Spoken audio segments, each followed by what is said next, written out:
Imagine a vehicle lighter than a motorcycle, yet more stable than a Porsche 911S, more fuel efficient than a Toyota Prius, yet quicker to 60 than a Corvette.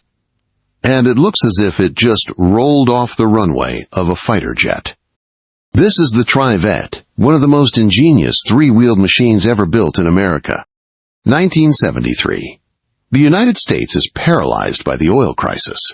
Gas prices are skyrocketing, stations are shutting down, and lines stretch for miles. And into this chaos steps Bob Keyes, a physicist and aerospace engineer, a man who worked on flight simulators and defense industry robotics. He noticed something absurd. 93% of cars were carrying only the driver. America was burning oceans of fuel just to move a 180-pound person. Keyes decided the country needed a new kind of vehicle, light, efficient, fast, and safe at the same time. He studied every possible layout, 2 wheels, 3 wheels, 4 wheels, and chose the most unconventional solution.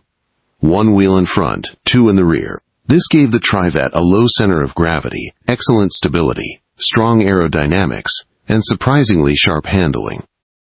The TriVette was built as a fully enclosed, all-weather commuter car with heating and space for a passenger, hand-built to order in Ventura, California.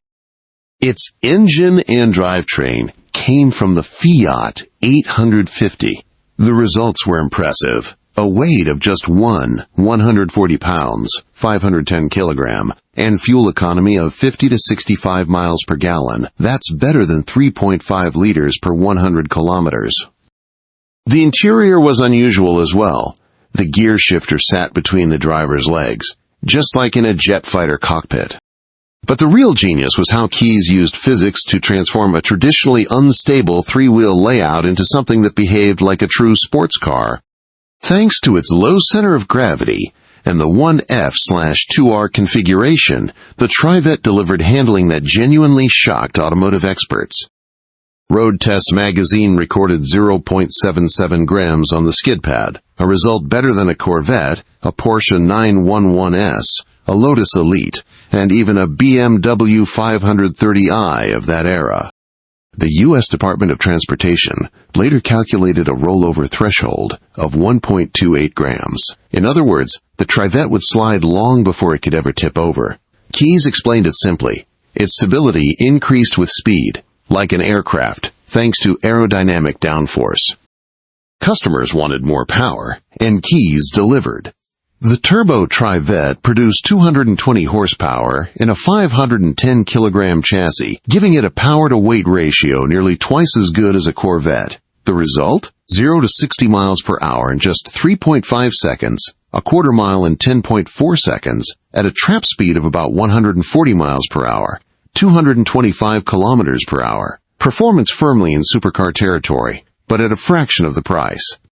This monster quickly caught the attention of the California Highway Patrol. They considered a pursuit version capable of 165 miles per hour, and officers loved the idea. But Ford rushed to update its patrol cruisers, and the TriVette pursuit car was never brought to life. But Bob Keyes didn't stop. He went on to create the Vigilante, a third-generation evolution with 500 to 700 horsepower and a top speed of over 200 miles per hour. And for those who wanted something more affordable, there was the TriVette 2, a kit car you could assemble yourself. But in the 1980s, gasoline became cheap again, and America returned to big, heavy cars. Little by little, the TriVette disappeared from the roads. Only 27 TriVettes were ever built. Today, each one is a rare piece of automotive history, a machine decades ahead of its time. The TriVette proved one thing. Sometimes the most brilliant ideas never become mainstream, yet they forever change what we believe is possible. What do you think about this 3-wheeled supercar? Could a machine like this succeed today in the age of electric vehicles? Let us know in the comments. And don't forget to subscribe for more stories about legendary machines.